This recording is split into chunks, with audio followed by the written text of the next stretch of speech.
right, folks, welcome to this epic disaster. We are here for you in your time of quarantine. Thank you. Thank you very much. Thank you. You know, I noticed not everyone was clapping. I'm sorry. I wasn't clapping. I apologize. Yeah, how are you? How are you holding up out there, everyone? Thanks for joining us. I know you're looking for entertainment. You're looking for things to do. You're looking for things to listen to. Hopefully, this Epic Disaster podcast will be the thing that will interest you. We'll try our best. We will try our absolute best. We're sort of quarantined. I've been staying in my house. I'm not doing anything. Cheri here is probably like the first person I've seen in a little while. Yeah. And you're supposed to say stay 6 feet apart. We're really not right now. We're about 4. No, we're closer to 5. Think so? Our faces. Well, that's true when you figure But out. our hands. Yeah. Well, don't put your hand over here. You just ruined my quarantine. I didn't touch anything. When you came over, we kept our distance. We're trying to observe the quarantine and the social distancing. Yeah, I made a mistake on Friday in that regard, but we'll talk about that later. Have you social distanced? Have I social distanced? Yeah, I mean, are you staying at home or are you doing what you're supposed to do? I am. I'm staying at home unless I absolutely have to go get something from the store. And I'm not like seeing friends or anything like that. I'm not having anybody over the house, which I never do anyway, so that's easy. I'm working from home indefinitely. Mm-hmm. Could be another 4, could be another 6 weeks. We don't know yet. But I did have an episode on Friday that I'll tell you about, which I forgot my social distancing etiquette. Uh-oh. Yeah, my etiquette went out the window. Oh, no. So, but first, let's have a beer. You want to do that? Sure, we're going to have a beer. Now, last week we had on the program, Nurse CJ, who came in and talked about the virus with us, and which is weird because I think about that now. Some of the things that we talked about now are not even applicable. It's like changed so much. Just in the last week. Well, I think, and I don't think she was saying this in a negative way or anything, but it's like she was just like, you don't have to be. I mean, you got to be concerned. Mm-hmm. You don't have to freak out about it. Right. But now, more and more people are getting it. Mm-hmm. I'm not saying it's freak out time, but I'm just saying, it's more serious now even than it was last week when we talked about it. As a matter of fact, I think that the amount of cases have doubled in the last few days, or confirmed cases. Now, that also has to do with the fact that testing is becoming more available. You have to remember that if you can't test positive for it, you can't count it as a positive test. Well, that's kind of what I think they wanted that. They wanted to keep our numbers down, so they weren't making the tests available. And some people are saying that's not a really good plan. That's not how that really works. No. Yeah, so now that the tests are available and people are testing more and more positive, we're really seeing not even the full extent yet, because there are so many people, even in our country, that can't get access to testing. And some people are thinking in their minds, if I have these symptoms, I don't want to go out to where I need to get tested. Yeah. I want to stay home.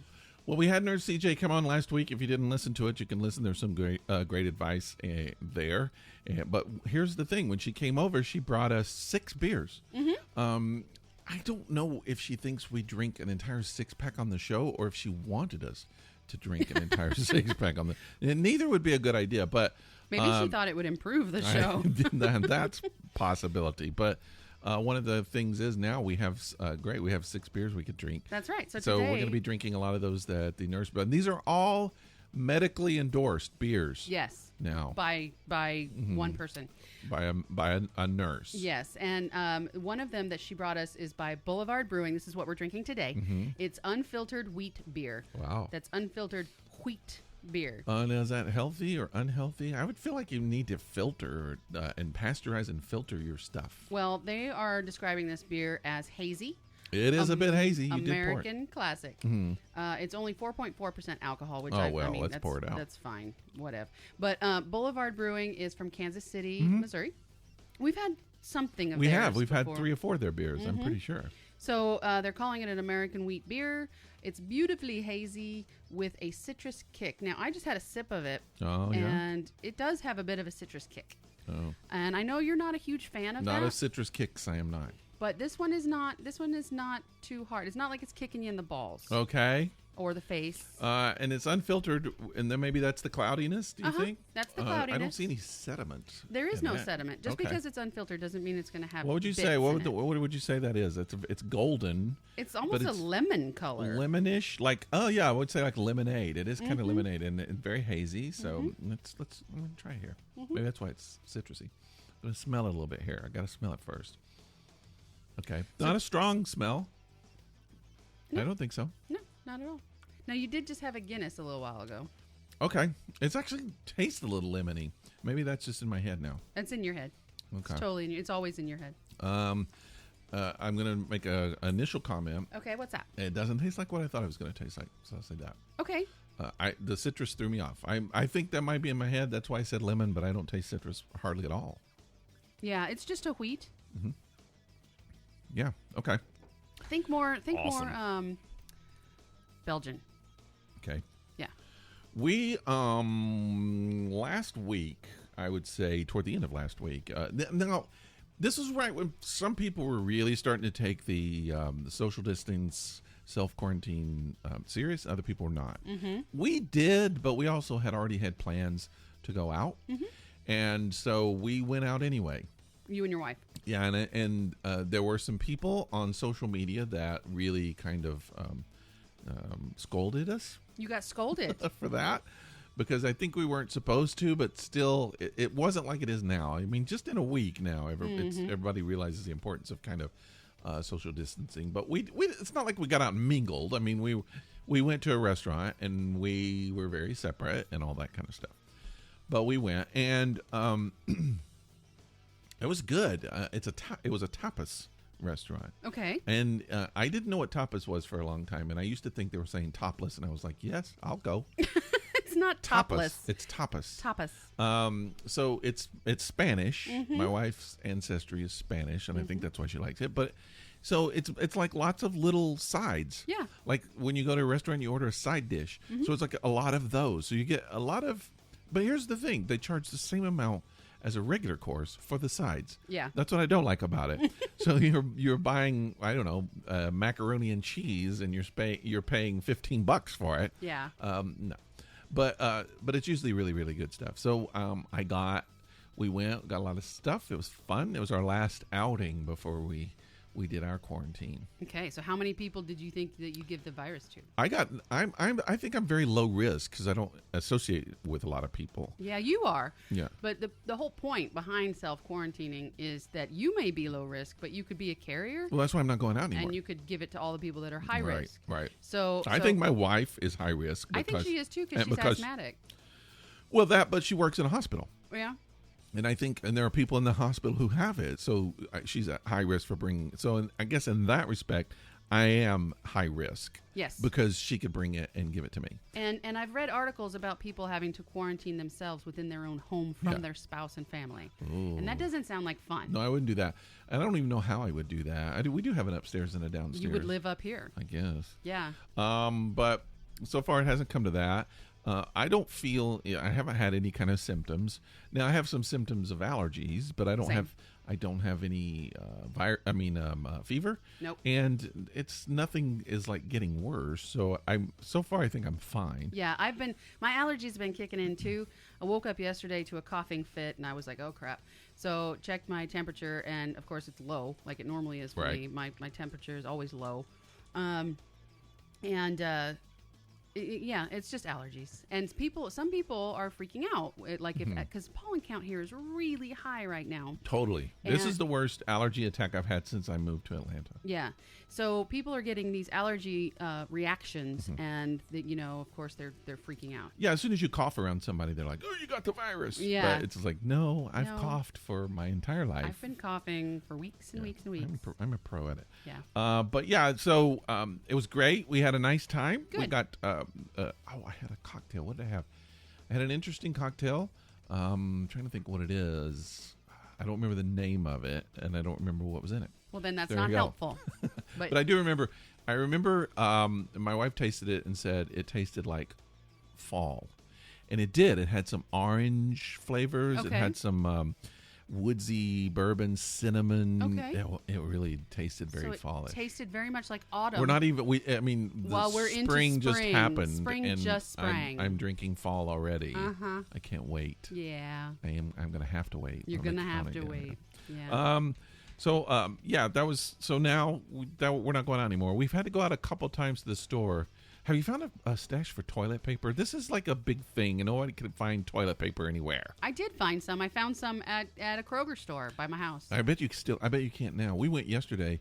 So Saturday morning, like 7 o'clock, my wife was like, "Let's go." I was like, "Where are we going?" She was like, "Well, we're going to go because they've restocked the stores. We're going to go before everybody else gets there, and we're going to go get some toilet paper." And I was like, "Oh, all right." That sounds like fun. Yeah, so we left. We went there. There was a piece of toilet paper on the shelves, and there were 50 million people at the store at 7 in the morning on a Saturday. Everyone had the same idea. I went. Everyone's wife said, "Let's go to the Kroger and get some stuff." I went on a Thursday afternoon after work around 4 o'clock in the afternoon. I went to the Kroger by my house, and they were about half stocked with 2 brands of toilet paper, but not their normal, not any of the other brands, just 2 brands. And it wasn't, of course, one of the brands that I normally purchase, but of course I had none at home, so I decided to go ahead and purchase some anyways, which I did.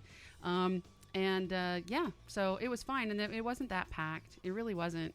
I guess the week before, that Kroger was packed. And I imagine there will be instances here and there where it will be again.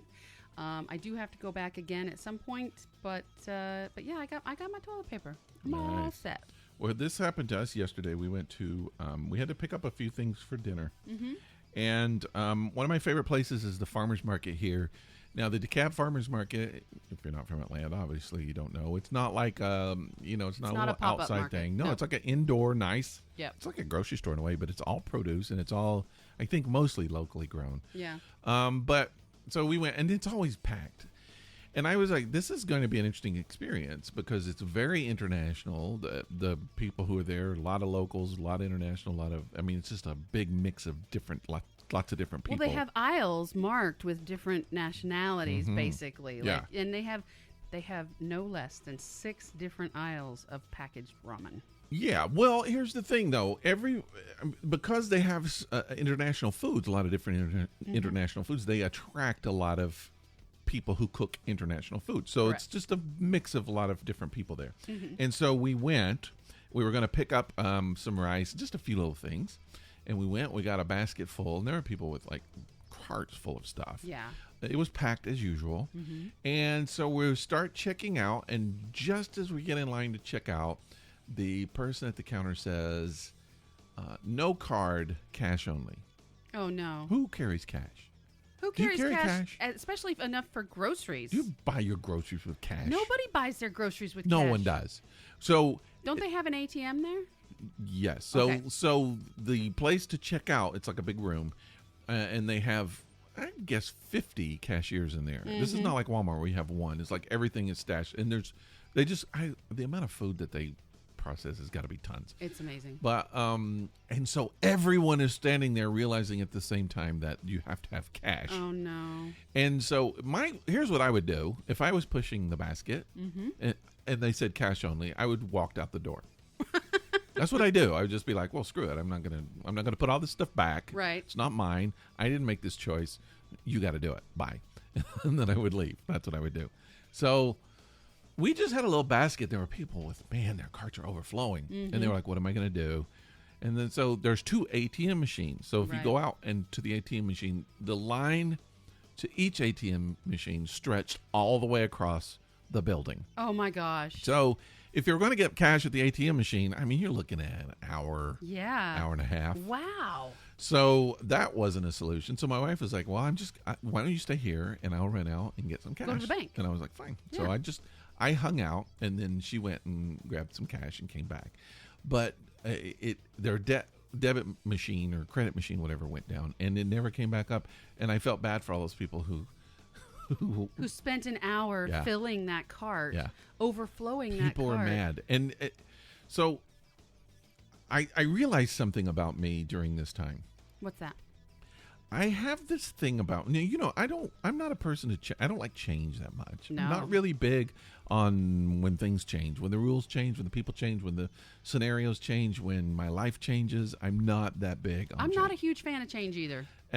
But there is something about me that I really like.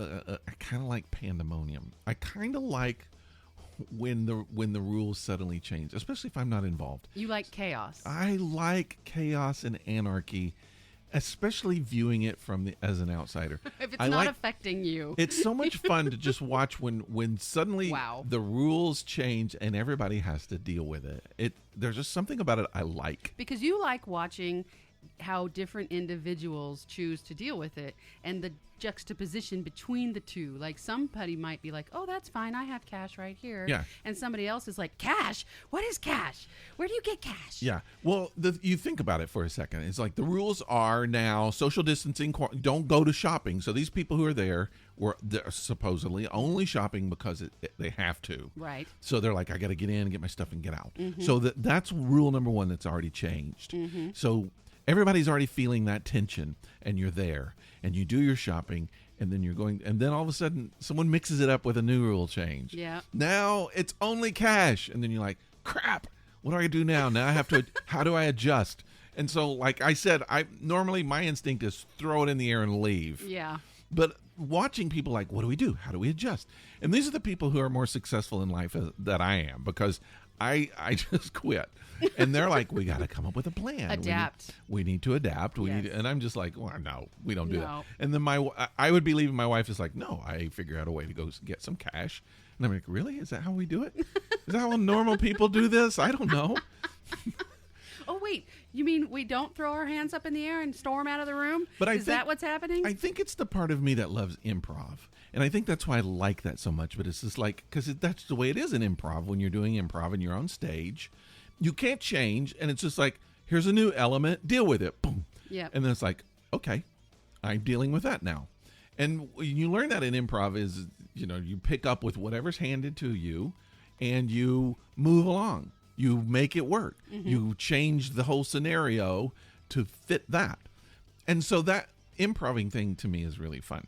I generally just in life, I don't generally do it, but I like watching it happen. I like to watch other people do it. You don't want it to happen to you. As long as it's happening to somebody else, it's fine. That's exactly why. Right. And so what I would like to do right now is throw some stones. Okay, let's do that. And then I'm going to tell you about something you would have enjoyed watching on Friday. Oh, really? Yeah. Some kind of like a last-minute improv change thing? Something having to adapt to All right. something. Ooh, I'm feeling blue-green. I'm feeling cool colors coming out.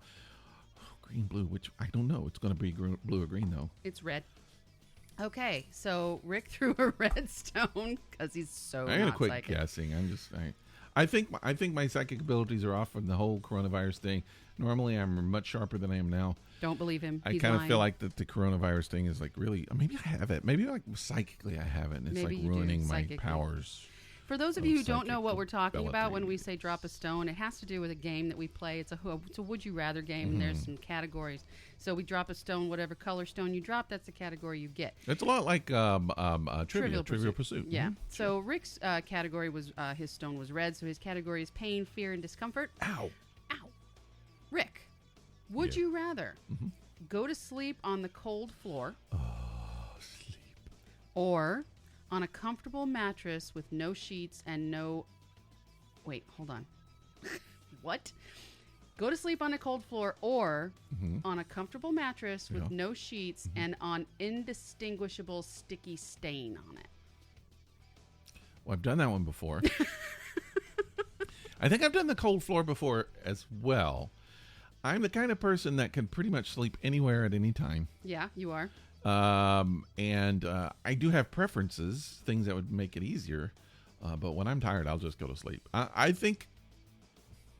don't know. I prefer not to sleep on a sticky stain. But you prefer not to sleep on a hard, cold floor. I don't know. Given the choice between the two, I don't know if there's a space on the mattress that didn't have the stain. Maybe I would sleep there. I do like the comfort of a mattress over the floor. I've slept on the floor many times. I prefer not to, but I can. So I don't think it matters too much, but I guess there's going to be leaning a little heavy toward the mattress. I'll stay away from the stain. Okay, avoid the stain. Is it mine? Is the stain mine by any chance? Well, it said undistinguishable, so we don't know. We don't know. It could be. Well, I'll just and psychically in my mind, I'll just say it's mine. Okay. It'll make it feel a little better. And if your leg touches it, it's okay. Yeah, I was just like, that was mine. Yeah.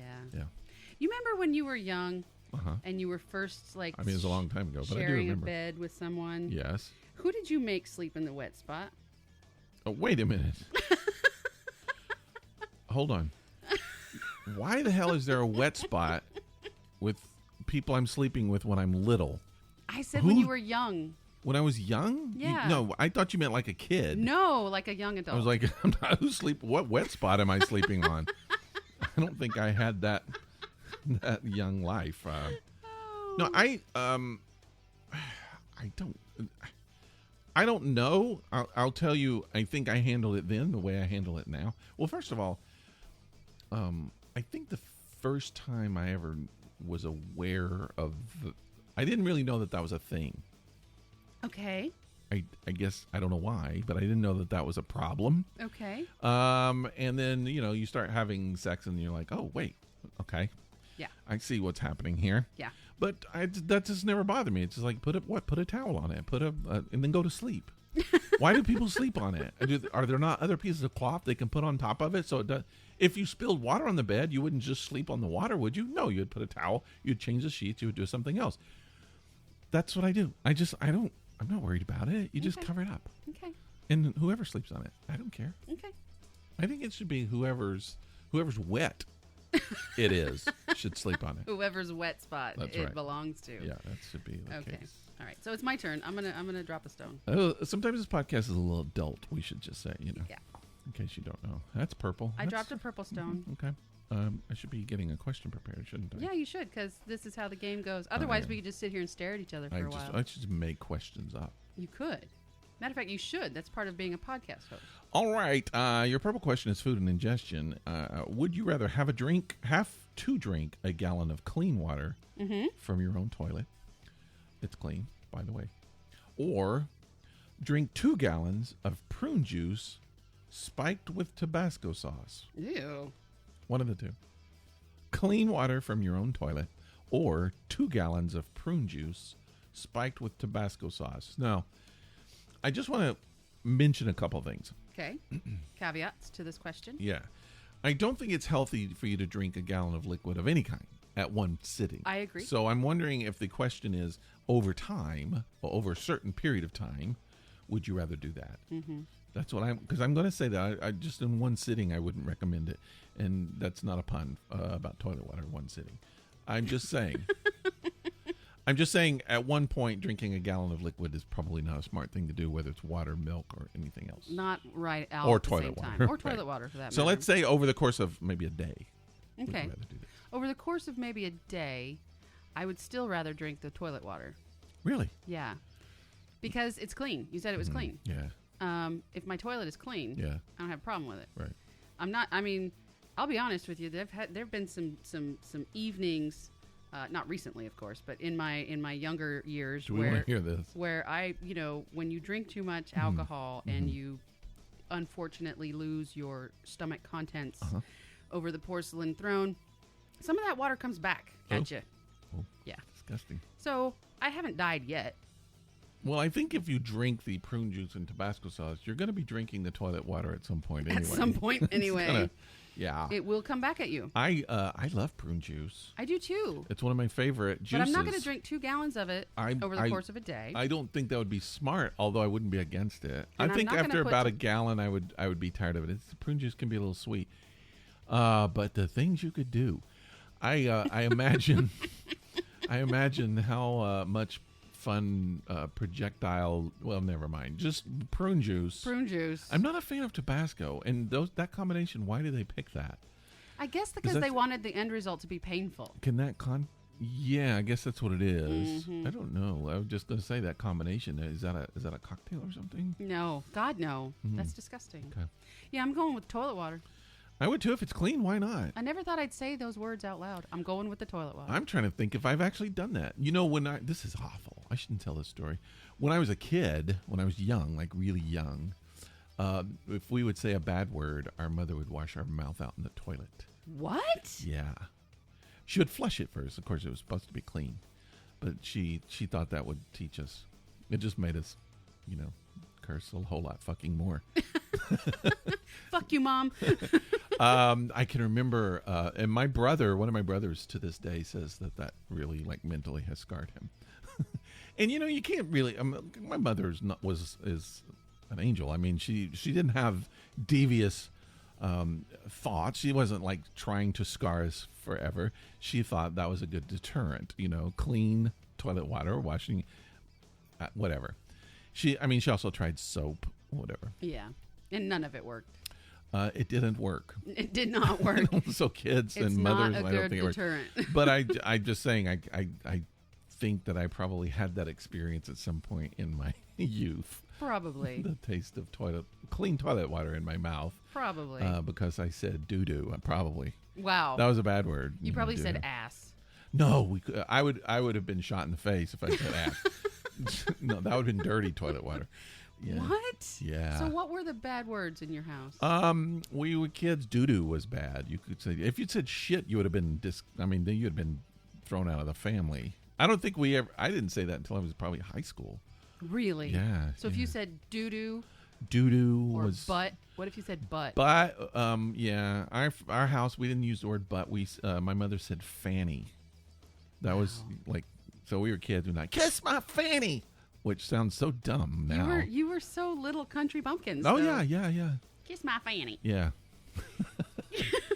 The wee-wee was the other thing that you weren't supposed to say.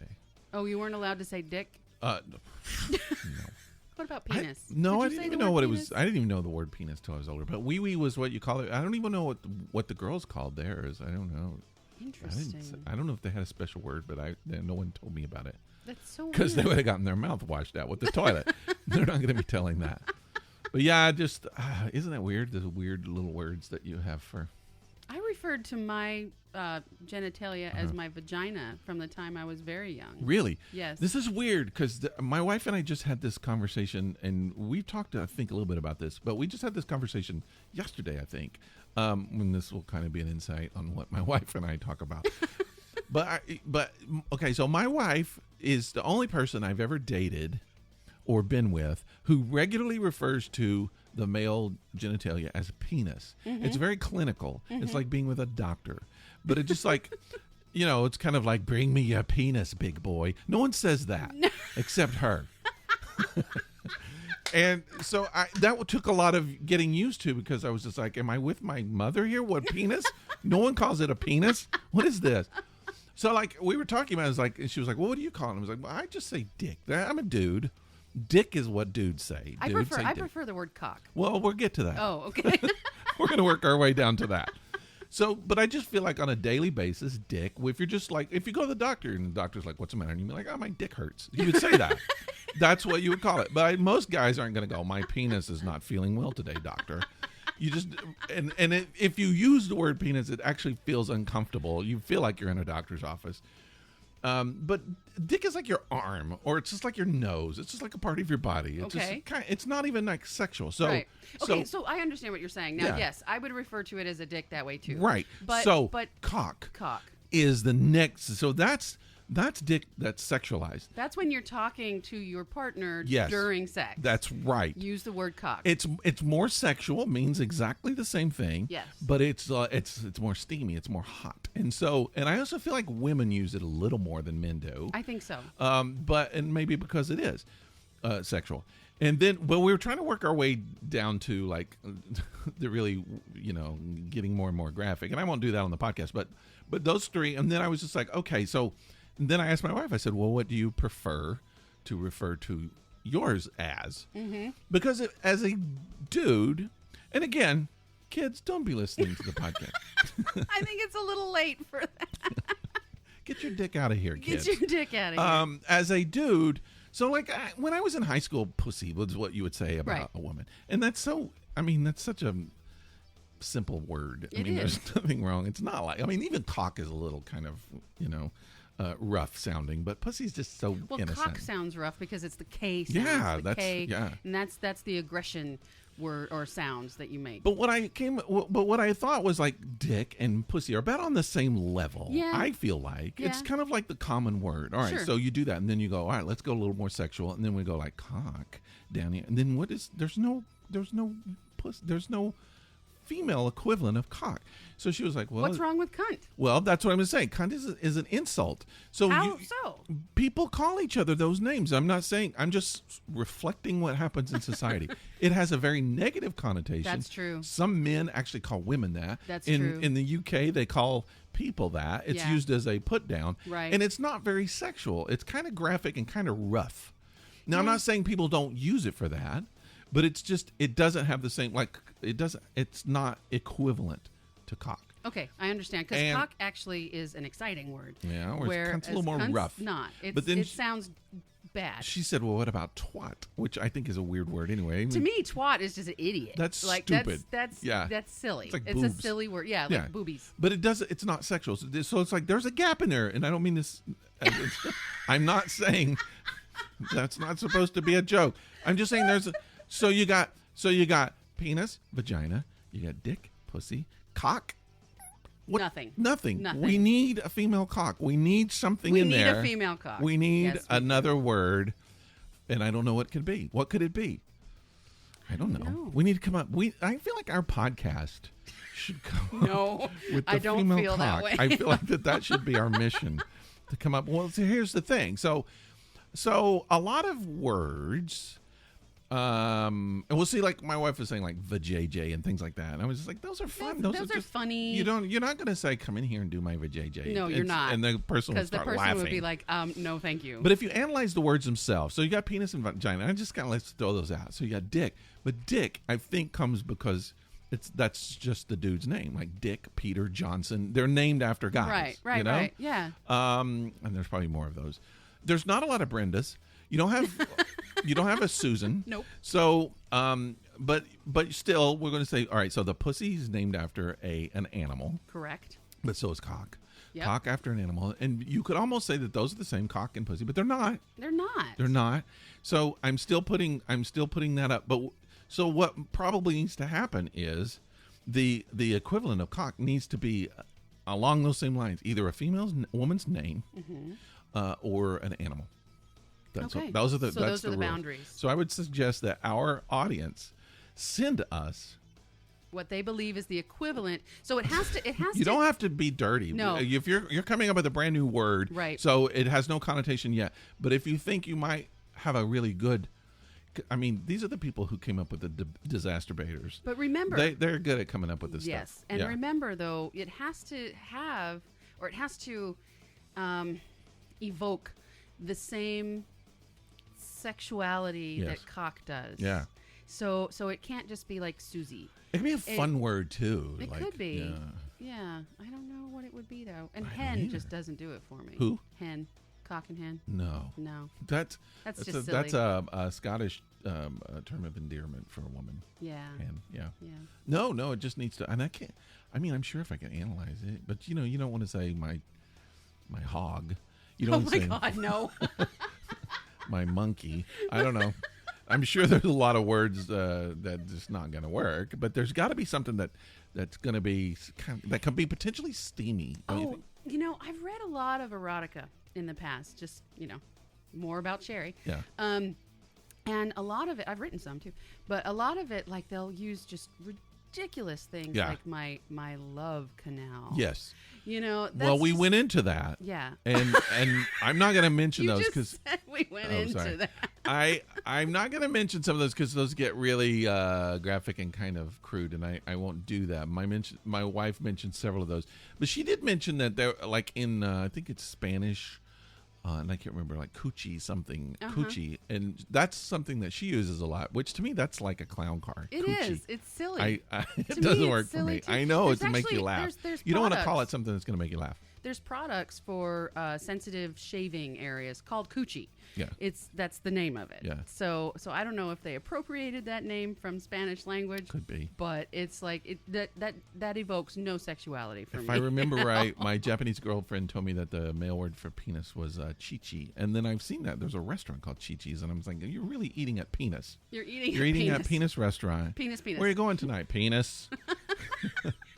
I bet you that you could have like a high-end have nightclub. The Chi-Chi special. A high-end nightclub in New York City somewhere called Penis, and everybody would go. Well, they would. I think the female, if I remember right, female is Bobo. Bobo. And there are a lot of Japanese people right now that are turning this podcast off in disgust. I can't believe such language. Because what are they doing? Because we have a lot of Japanese listeners. Is that it? So many. We were big in Japan. Yeah. Yes. We're big in Japan. But along those same lines, I was talking about, and it's the same kind of principle. We were talking about breasts, because there's more words for women's breasts than there are for men's breasts. Yes. And I won't go into all of them, but there's just the difference in the two, like boobs. Boobs is something you say to everybody. You could say it to your doctor. You could say it to anyone. Boobs. Yep. It's a fun word, and it's now the acceptable word for breasts. It's just boobs. I've actually said it to my boss before. Sorry, I was scratching my boob. The exact same thing, if you use the word tits, that actually has that sexual thing. It does. Like cock does. It's like the same type of words. It means the exact same thing. It's just for whatever reason. But it also has an element of crudity to it. I've never been able to use that word. I'm not a fan of the word tits. No, it's a little crude. It is. But it is a little more sexual. And I prefer it over jugs. Let's just say. Jugs. She had the jug. Or melons. That Golden does nothing bozos. for me. Yeah, there's a lot of terms. What's fun is to go into Wikipedia and look up. Man, it'll go on forever and ever. You just don't want to do that. But anyway, we're looking for the female equivalent to the word cock. And if you have no taste in this world and nothing better to do, send it to us at thisepicdisaster@gmail.com, and we don't have to read your name. We just want some. We just need some suggestions. What do you think might happen? I'm gonna submit one right now. Really? It's not one I will say out loud. Okay. Because it's disgusting. Then we don't want to do it. It can't be disgusting. I think that has to be sexual. It has to be friendly. It has to be fun. Yeah. Like a cock is fun. All right. Okay. I'm gonna stop there. I didn't even mean to. I didn't write that down. I didn't mean to say a word about that, but it just something you said just kind of triggered that. So. I have that effect on men. Okay. So wow. Let's just take a minute. Yes. Oh, you were going to talk about the fun thing that happened to you. Well, I wouldn't say it was fun. Oh, exactly. Really? Why? It was on Friday. I was working from home. Oh, wow. Okay, I'm going to take a minute just to breathe. What's going on? Having a problem? Stressing out? Just trying to segue. It's not happening. We don't segue on this show. What are you talking about? So Friday, I was working from home because I have been all week long. Mm-hmm. Kind of sucks. Friday was all right. Things had slowed down a bit. So I took the dog for a walk on lunch. And that's one very positive thing about staying home to work is that I can take the dog out on my lunch break. Mm-hmm. I can get away from the computer, and get out and get some sunshine. That's what I love about it. And take the dog out and just be away for like an hour. And it's I great. always feel like that working from home is basically your company. When you're not working from home, it's your company saying, we don't trust you. Yeah. And you're grown up. They should trust you. It's just like, if you could do your work from home, you should have the opportunity to do that at least occasionally, I think. And we do. But anyways, to me, it's just nice to be able to get out of the house. So I did that, and I took Toffee out for a walk. And my normal route with her takes about... Nice, Did Rick. you hear that? Could that be just heard? Belch Holy crap. On the air. Sorry, wheat beer. Wow. Excuse him. I'll bleep that out. Okay. So her normal route takes a full anywhere between 45 and 55 minutes, depending on how she's feeling that day, how many things she has to sniff. So that's my walk for her regularly. And so it worked out perfect on my lunch break because my lunch break is an hour. So I have time to put clothes on, get her out there, take her around, come back, take clothes back off, and go back to work. And so I did that on Friday. And in my house, I live above a garage. Okay. So when I take the dog out, I go out through the garage and just open the big garage door to go out that way. Like Fonzie. Sort of. And when I came back and we went inside the house, I forgot to shut the big garage door. Oh, no. So later, when I was getting ready to take Toffee out to go potty out in the backyard, I also have to go through the garage, but I go out through the back door of the garage. Oh, okay. And I forgot that the big front garage door was still open. And I opened the door into the garage, and off she went. She bolted. And she didn't have a collar on. Oh, no. She didn't have anything on. Because when I take her out back, she can run free. It's fenced. Now, she's chipped, right? She is chipped, Okay. yes. But she took off. And one thing about Toffee is she's only 2 years old. She doesn't listen to me when she's I like call a her. 2-year-old going on going, ah! Yeah, that's exactly what she did. She went out and she went, oh, look, there's kitties out here. Oh, my God, look, that smells like something new. And just took the hell off. And just, she would not come to me. And I was in a nightgown, basically the equivalent of a nightgown. It was actually a sundress, but I wasn't wearing anything underneath it. So I'm out there running around with nothing more than a nightgown on, and I had my phone with me, thankfully, so I called my neighbor down the street, Adam. I called Adam, and I said to him, I said, listen, my dog is outside. I can't get her. I can't grab her. She won't come to me. Please, God, help me. And my name is not God, it's Adam. And then I texted him, too, because he didn't answer, because he was on a call. And so I texted him as well. And I'm running around, and Toffee is playing hide and seek with me around some random truck parked on the street. So I go to one side of the truck, and then she runs to the other side. And then I go to the other side of the truck, and she runs back to the other side, and she will not come to me. Now, finally, I'm at my wit's end. I can't get her. I turn around. Thank goodness I see Adam walking down the street with a leash in his hand. I'm like, oh, my God, thank you. He does that thing where you get down and you put your arms out and you're like, come here, Toby, you know. And, of course, she loves him, so she runs right to him. But then she sees the leash in his hand. Uh-oh. And she's like, yeah, no, I'm smarter than that. I'm dumb. She turns around and starts to bolt the other way. Another random neighbor of mine, I don't even know his name, had come outside because he had heard me screaming at this dog. And he had come outside to help. And Toffee went directly to him and laid down and showed her belly and did all that, fun stuff. He must have been good looking or something to dogs. To dogs. So, I mean, Smelled I'm not like saying meat. he wasn't good looking in general, but anyways, so he's holding her down and like just kind of putting his fingers on her. Like not grabbing her. And I'm like, grab her. Yeah, you know? that's not going to stop her. Grab that dog. You don't understand this dog. And I'm almost in tears, and I've already pictured in my head at least 100 times that she has run down to the end of the street where there's no stop sign on cross traffic, and I've seen her just get by a car. I've seen it happen in my head already. So I'm freaking out, and even Adam at this point is like, you actually have to grab her. Trying to tell this guy, your fingertips are not going to hold her down. So I get up to her immediately, just grab like chunks of her skin from behind her back, and I'm holding her there, and finally Adam comes up with the leash, and all he has is a leash, and he just kind of wraps it around her neck and does it. Ties her up like a rodeo, wrap it around her legs. Yes, it's like, I want it to be like, remember when you go to football games and you're like, wrap him up. Yeah. That's what I wanted him to Tackle. do. I'm like, jump on her and wrap her up. Wow. And so anyways, I got her back in the house, but Adam walked back to the house with me, and I made a mistake. Uh-oh. I was excessively grateful. Thank you for helping me again. And I gave him a hug. Uh-huh. And this is in social distancing. Uh-oh.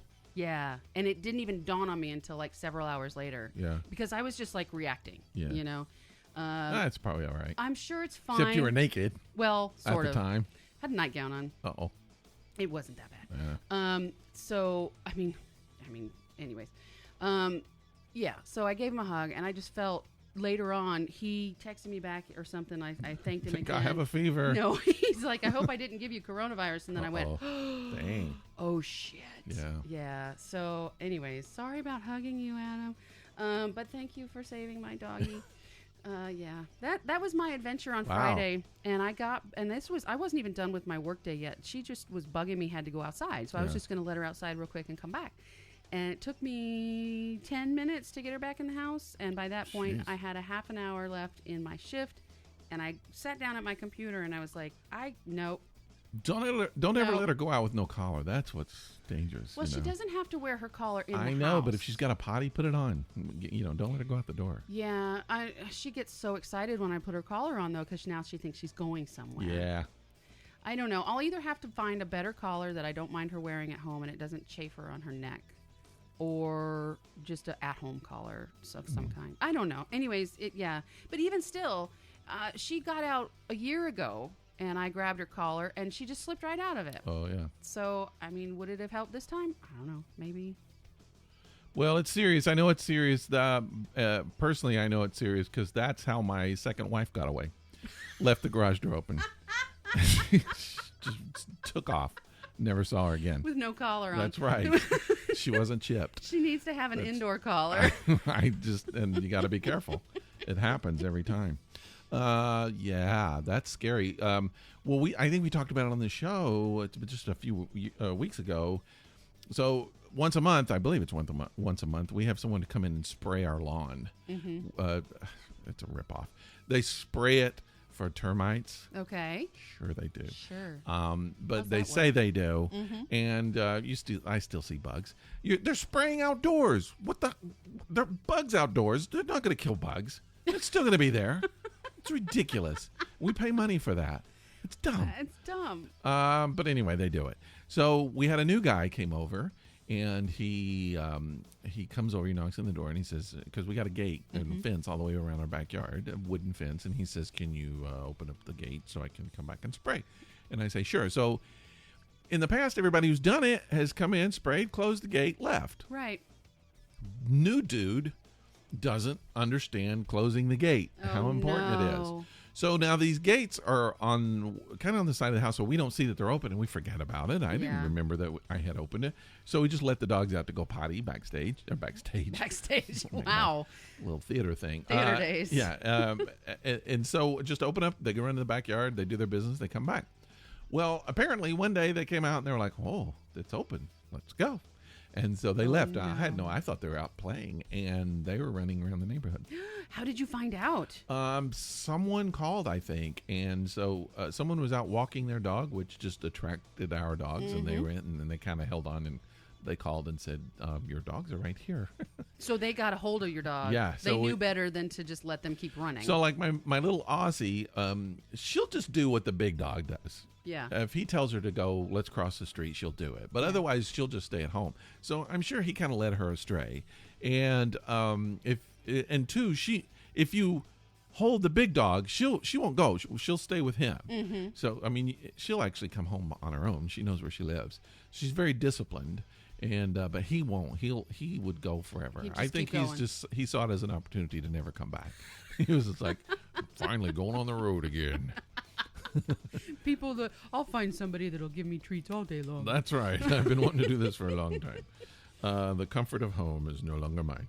Yeah, I'm not sure why, but I guess I understand nature dogs. I just want to get out and see the world again. So you were able to go get both the dogs. We were able to. I was able to get them and bring them back, and so it was a happy ending. Not everybody has happy endings, but you got to be careful.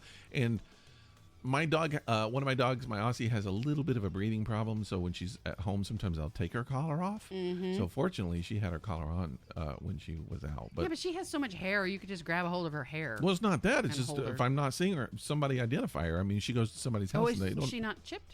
She's chipped, but she has a former address. So so whoever lives there will get her. You need to fix that. I know. I was saying that the other day. I do need to fix it, but still, it's just sometimes people don't even check the chips. We got a new dog. Now I have a dog. Yeah, but she knows where she lives. I think through the neighborhood, she could find her way back. I don't know if the other one could or not. So okay. Speaking of dogs getting out, yeah. I know we don't have a whole lot more time here, but it's our podcast, so we can go as long as we want. We can do what we want to. Yep. Yeah. I had a dream. Oh. And I'm not sure you're going to be able to interpret this one. I can interpret any dream. Any dream is a challenge. I can do it. I'm very good at interpreting. All right. Not always my own, though. Can't always interpret my own. So what I have for you today is actually a dream that was mostly just snippets of things. Wait a minute. You have like an edited dream? You have like a dream collage? It's like it went from one thing to the next thing to the next thing to the next thing. Huh. So in this dream, I was living in an underwater laboratory. You don't like underwater, and labs are for testing. Sure, go ahead. Okay. There's a little bit of fear there. I had a roommate, a female roommate. Okay. She was in her maybe mid to late 20s. Was she underwater? She have gills? No. She a mermaid? We were in a lab that was underwater. Oh, but so you were oxygen breathing human beings. Yes, exactly. Was she hot? Yes, that's the thing. Did she you all get had. naked? She was scantily. Sorry, I'm having a dream of my own. Stop over it. She was scantily clad, but in a tasteful way. I make all people in my dreams be scantily clad. That's one of the requirements for being in my dreams. No, she had an athletic build. Yeah. She had beautiful breasts. Beautiful breasts. Okay, go ahead. Which she didn't mind. I just thought of something. Go ahead. Which she didn't mind showing off. She had a tank top on. Let's put it that way. And shorts. And she's doing her studies. She's a student and she's doing her studies. She's like a lab assistant. Okay? A student, okay. College? Yes. God. College okay, student. Go ahead. Okay. Like master's age. You have dude dreams. All of your dreams are, you have dude dreams. Go ahead. I know you do. Anyways, so she was there. Some co-ed in your dream. Yeah. But then from there, I went to another area. Wait a minute, did this resolve in any way? No, it was just here we are, it's gone. Boom, it's gone. But now I'm in another space. All right, so let me ask you a question real quick before we get into this. Let's say you have 5 scenes in your dream. Okay. Are they 5 different dreams or are they one dream? Well, this one kind of goes in my dream, I remember my roommate in other parts of my dream. So you're like, I remember that scantily clad woman. Where is she? Where is she? Where'd she go? She didn't show up. I have a lab test. Wasn't she with me? So yeah. So the next thing is I'm in a living room. Okay. In like a house that I picture in Florida. Okay. And the front door is open, but the screen door is not. Okay. Or no. Yes, that's the case. And somehow my cat keeps getting out through the screen door. But I'm not panicked about it. Now, is the cat scantily clad? Yes, very scantily. Okay. She's naked, actually. Okay. Only her fur. Ooh. That's all she's got on. It's my cat. Leave her alone. So she keeps getting out, but then she keeps coming back, and I'm like not freaking out about it. Which if my cat ever were to breach the doorway, I would be in full panic mode. Tackling him. You break her back, trying to save her. Right. So, anyways, while my cat is coming and going, suddenly I'm in another room, and I don't even know if it's the same house, but I can see the door of the house, and I'm there talking to a coworker of mine who I'm not going to mention his name, but I'm talking to a coworker of mine. And is he scantily clad? No, he's dressed normal. And so the dudes in your dream don't have to be scantily clad, but the women do. Not all of them. Okay. And I'm talking to him about the roommate. Okay. And I don't remember specifically what we're saying. This girl from Dream 1's getting on my nerves. No. I don't remember specifically what we're talking about, but for some reason I'm upset. And so he's comforting me. Okay. Now, mind you, in real life, this is not somebody that I'm attracted to or interested in. He's married. He's got a family, et cetera, et cetera. Or want comfort from. Okay. Right. I mean, it's not like I don't like him. He's a nice guy, but if I were distraught, I'm sure he would comfort me. But, he's doing the, it'll be okay thing, which is fine. But then suddenly he starts like kissing me on the top of my head. Okay. And then kissing me on my, and then it gets weird. And I'm like, wait, hold on. What are you doing? This is not what this is supposed to turn into. Stop it. Right? Okay. So that's that. Moving directly from that. Trust me, this is the weirdest dream I've had in a while. Moving directly from that, I am outside that house in Florida where my cat keeps going in and out. Okay. And suddenly, Tom Cruise is there. Mm-hmm. And Tom Cruise, this is early Tom Cruise. This is not... Is he scantily clad? No. Okay. But he's going to take me to a fantasy party. Oh, like Eyes Wide Shut? No, not that kind of a fantasy. Okay. More of like a cosplay kind of a thing. Oh, like where you're going to be scantily clad. Possibly. Okay. But he is dressed in the most magnificent, like... Well, he would be. He's Tom woodland Cruise. Creature costume. Kind of, not Doom. What was that? Where was he? He was a woodland creature in, what was that movie? I don't remember. With Jennifer Connelly. Legend? Yeah. Yeah, but he's a little bit older than a that. wood sprite in that. And he's got like really long hair. Yeah, that's the movie. But he's dressed like a more like a Puck character, if you will. Kind of was in there. Yeah, sure, okay. I think you're remembering that movie. Possibly. In a way, yeah. Because he may or may Did not David Bowie show up and start doing little crystal? Nope, that did not happen. But Tom Cruise did have articulated legs. Okay, and there you go. Yeah. Did he have his good teeth at that point? Yes. Okay. And very, very, very wood nymphy, if you will. So that happens. That's it. That's it. We were going to go to this I feel like party. this is like a Disney World ride where it's like where you're riding through on a little boat and then you see all these little scenes here and there, and it's a small world. Right. So there's 2 more scenes. Oh. I'm back in the house in Florida. Okay, and this is going to resolve. Yeah, sure. Keeps coming in and out of the front door. Just and I'm like not, Tom Cruise. No. But there is suddenly a cage on the coffee table, and there's this little bunny in it. Mm-hmm. And a little bunny rabbit. Mm-hmm. He's not like a baby, but he's small. Mm-hmm. And he has a seizure and flops over. Okay. And then my mother comes into the room. Dressed like Tom Cruise. No. Scantily clad. She comes into the room, gets the bunny out of the cage, and kind of like doesn't like shake it aggressively, but like wakes it up, puts it back in the cage because she's intending to stud this bunny out. Well, hold on, wait. What is your mother doing? I have no idea why my mother is even in my dream. This is like the what's the Glenn Close thing where she cooks the rabbit. I think that it's going to go towards. This is not that way. No, she wants to stud the bunny out and like make money off of breeding this bunny rabbit. Okay. Apparently he's a special bunny, but he's also got neurological problems. All right. So she's concerned that anybody coming over to look at the bunny would see that he was having seizures. Okay. So from there, yes, I am now outside of that house. It's dark. It's nighttime. Okay. Don't know where the cat is, but not worried about it. So she must be back in the house.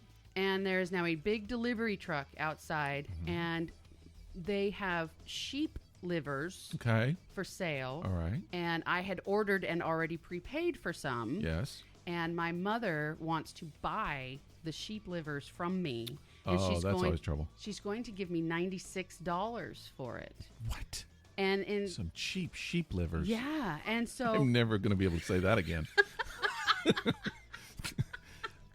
So now I'm being offered $96 for a package of frozen sheep livers that we purchased from an organic farm. All right. And I'm thinking in my head during this dream going, sweet, I could use that money right now, which is actually true in real life. So I say, yes, you can have my sheep livers. Give me $96. So she does. And then from there, I go to this little tiny kind of avant-garde black box theater where there's like 3 people in attendance watching this performance art done by an online friend of mine who is swinging from a rope dressed in sheepskin with raw meat hanging from her. The sheep liver. Spinning around, doing some kind of ode to Native Americans. Okay. This is where I wake up. All right. So it's a recurring dream? No, this one just happened this morning. Yeah. I can't tell you everything about the dream, but I can tell you a little bit about it.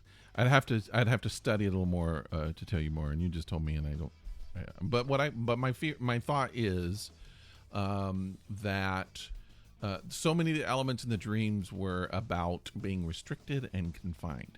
There were a lot of cages. There were underwater laboratories. There was a lot of things that were confining you, like even the cat, the image of the cat, which you have partial freedom. You're in a house with a screen door is closed, and the cat's coming and going. And so the cat, you don't want the cat to leave, but the cat's leaving, and the cat is coming back. So just, and then when you think of Tom Cruise, a Tom Cruise marriage is very difficult to get out of. That's what I've heard. So it's like you're in all these scenarios that are like confining, that you're restricted in, and I think that maybe that is what you're struggling with. I have a problem with the sheep's liver. I need to figure out what that means. But I also like the fact that kind of freedom came through the arts, performance art, even though it's weird. It was a strange one. But what I like is your cat was nowhere to be found, which means your cat found freedom. Your cat disappeared. Your cat got the freedom, and you weren't that concerned. And you were in a place with a few people, just 2 or 3 people. And I'm wondering if those 2 or 3 people are confined, or if they were actually free. And I also think that sometimes you go to a performance that you feel like you can't get out of. That's true. And I would think someone swinging from a vine with sheep liver or would be one you'd kind of like to leave. Yeah. So it could just be another example of how in every situation of your life, whether it's science, art, family relationships, or just your own house, you're stuck. You're in a cage, you're in a box. And the only person that could save you is Tom Cruise. That's what I think. Because he's going to take me to this beautiful party well, I like where the we idea. get to dress up like wood nymphs. He's a wood sprite or whatever it was, and that's probably a good thing. There's a hint of some freedom there, but the fact that it's Tom kind of worries me. Yeah, because I've never really been like a Tom Cruise fan. I'm a Tom Cruise fan as an actor. I think he's as an actor, yes, but like he's not like, you know, a lot of women are like, ooh, Tom Cruise, he's so hot. I don't have that with him. I never really have. Maybe at one point, but he was always just too cocky for me. He's a sex symbol. He's not like he's not a character actor. So, and he's also, you know, in the top echelon, or he has been as an actor. So it's the top guy. He's not like a B actor, you know. He's a main guy, and starring part. So you had a part with Tom Cruise, major role. You were kind of the Kelly McGillis of this particular dream. Kelly McGillis of this particular Nicole Kidman. Dream. I mean, Tom wants to take you to a party. Right. Yeah. So, and there's something in there there's some freedom I'm sensing, you know, you're going to a party. Although the Eyes Wide Shut party, you know, that was very restricted, masks and all that kind of stuff. Yeah, this wasn't anything like that. This was going to be a lot more fun. But I think this kind of teetering between restriction and freedom is what the entire dream is about. The particular elements, I'm not quite sure yet. I would have to study them a little bit. I'm very intrigued about the meat, the sheep's liver. I think that means something. Okay.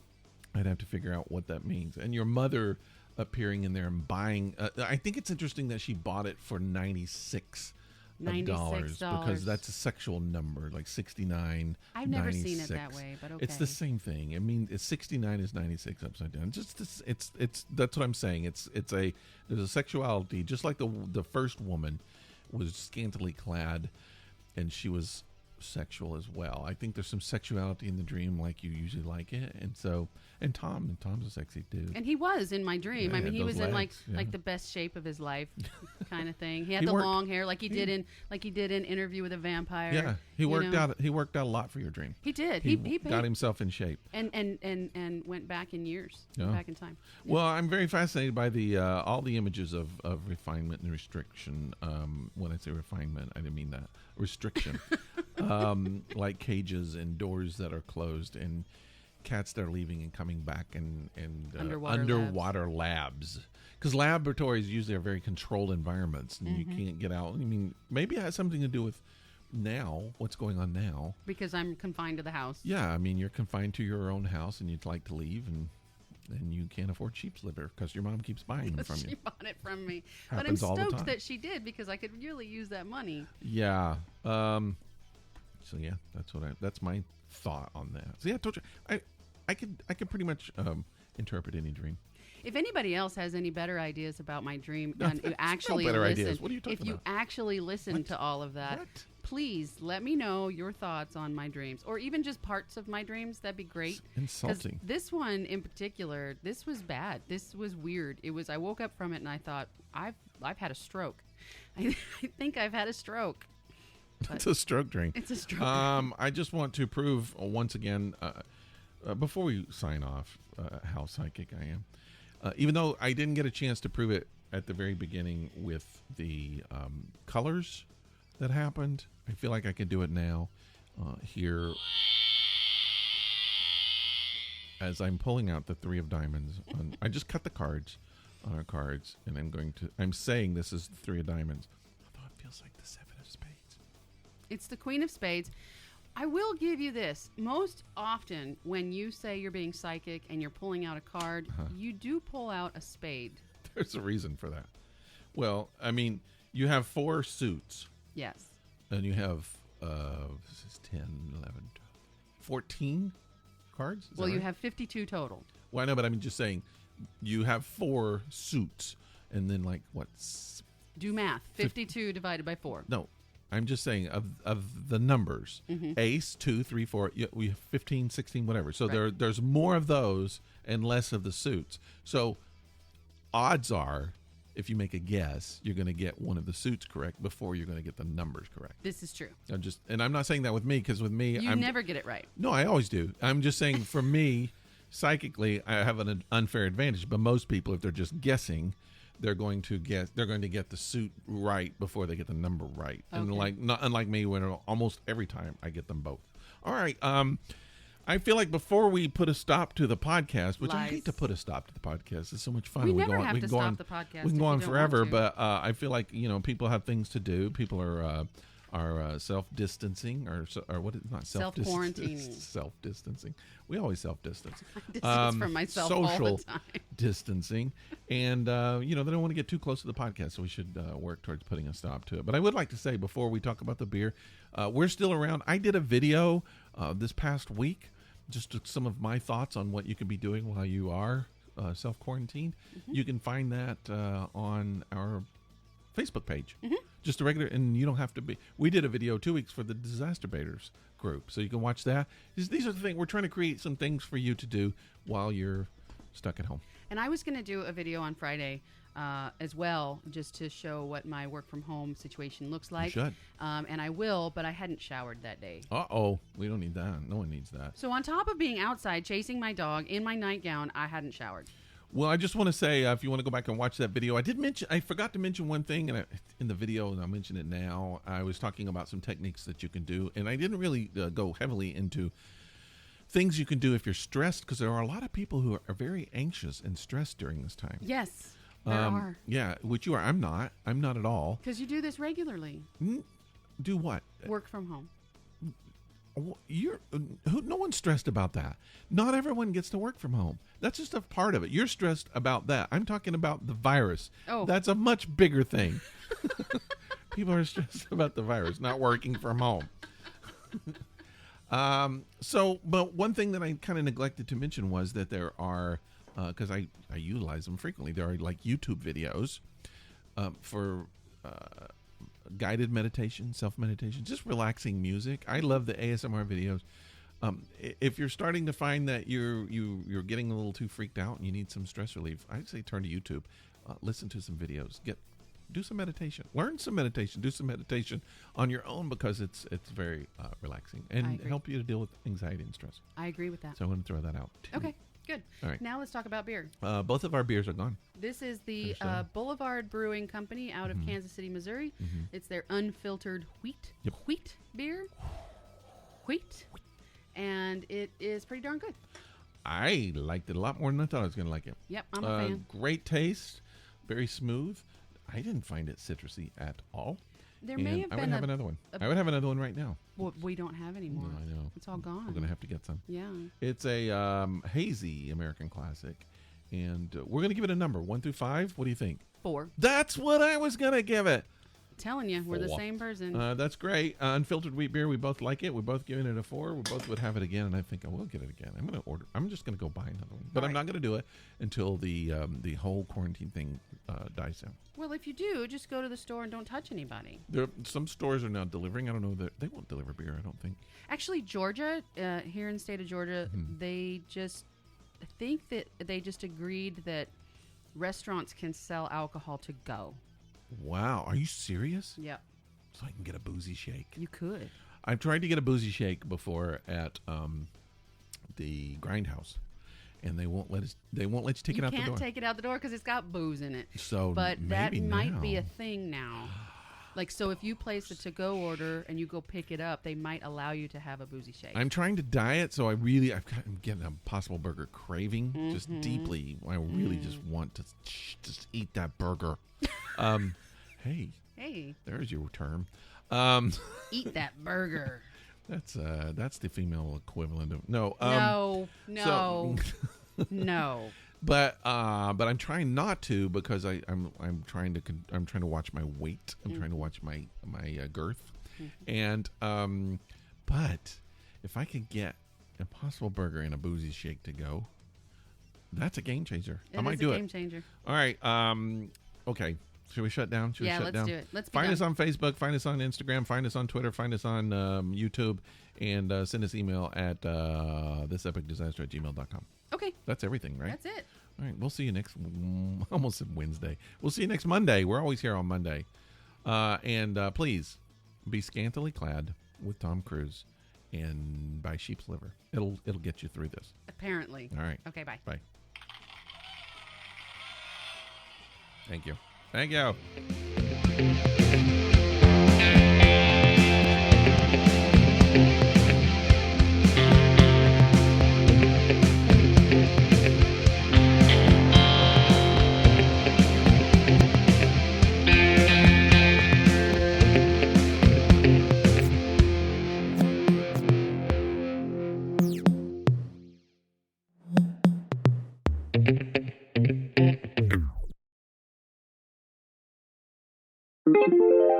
This is a Violet Jester Media podcast.